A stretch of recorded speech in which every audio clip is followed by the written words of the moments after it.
Oggi amici andiamo a parlare delle abilità in Oblivion.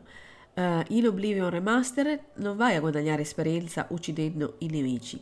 Salire di livello dipende esclusivamente dal miglioramento delle abilità, in particolare di quelle principali e secondarie. Ora vediamo come andare a migliorare le abilità. Per aumentare le abilità devi semplicemente andarle a usare. Ti faccio alcuni esempi. Se andrai a correre o nuotare, andrai a aumentare l'atletica.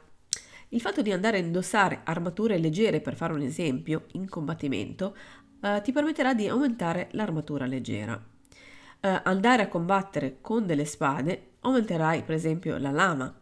Infine, andare a scasinare serrature ti permetterà di aumentare la furtività. Ogni volta che migliori abbastanza le abilità principali vedrai una barra in alto a destra. Quando sarà piena puoi salire di livello. Ma come fare per riuscire a salire di livello? Dovrai andare a dormire. Il livello raggiunto per ogni abilità lo potrai trovare qui al centro. Ad ogni livello raggiunto potrai aumentare le tue capacità in quell'abilità.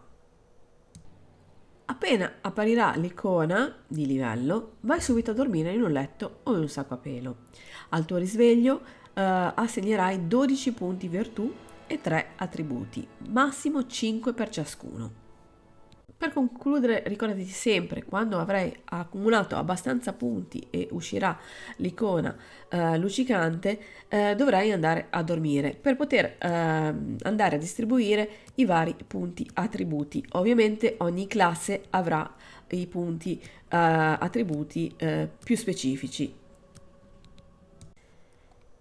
E ora andiamo a vedere come riuscire ad aumentare velocemente le abilità. Per esempio, l'acrobazia la andiamo a aumentare andando a saltare o cadere. L'alchimia creando pozioni e usando gli ingredienti. L'alterazione dobbiamo fare incantesimi di resistenza o modifiche. L'atletica, come abbiamo detto prima, dobbiamo correre e nuotare. Armaiolo, riparare oggetti con materiali. La lama dovremo andare a combattere con spade, pugnali o katane. Blocco, usare quindi lo scudo o l'arma per andare a bloccare. Se non l'avete notato, ogni arma ha cliccando col mouse il block. Il contundente, usare mazze, martelli e asce.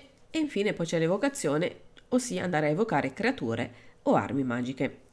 Dobbiamo anche poi guardare alla distruzione, per esempio andando a fare degli incantesimi, delle magie offensive.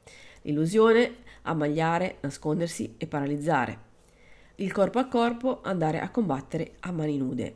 E poi abbiamo tutto quello che concerne le armature, quindi l'armatura pesante, l'armatura leggera, quella di cuoio e ovviamente dovremo andarle a indossare. Il tiratore si aumenta andando a utilizzare gli archi. Infine abbiamo il mercantile, cioè andare a comprare e vendere gli oggetti. Abbiamo poi il miticismo, quindi andare a utilizzare la telecinesi, rilevamento e riflessione. Poi il restauro, la cura, la resistenza e gli attributi, la sicurezza, andare a scasinare con i grimandelli, sarebbe la furtività più che altro, non so come viene tradotta, e poi la furtività, no, qui la furtività, quindi andare a camminare di nascosto e anche borseggiare. Come avete visto, molti oggetti all'interno del gioco si potranno andare a rubare, però ovviamente non vi dovete far vedere. E infine abbiamo l'oratoria, cioè riuscire a convincere i personaggi non giocanti all'interno del gioco. Avrete notato che ogni volta che andiamo a parlare con degli NPC, praticamente in basso a sinistra c'è una piccola iconcina. Se noi clicchiamo lì, cerchiamo di andare a fare una persuasione. In questa maniera andremo ad aumentare l'abilità oratoria. Dunque ragazzi, ovviamente se siete dei maghi non vi servirà andare ad aumentare le abilità della spada o dei pugnali, quindi dovete cercare di aumentare le abilità che serviranno di più per la vostra classe.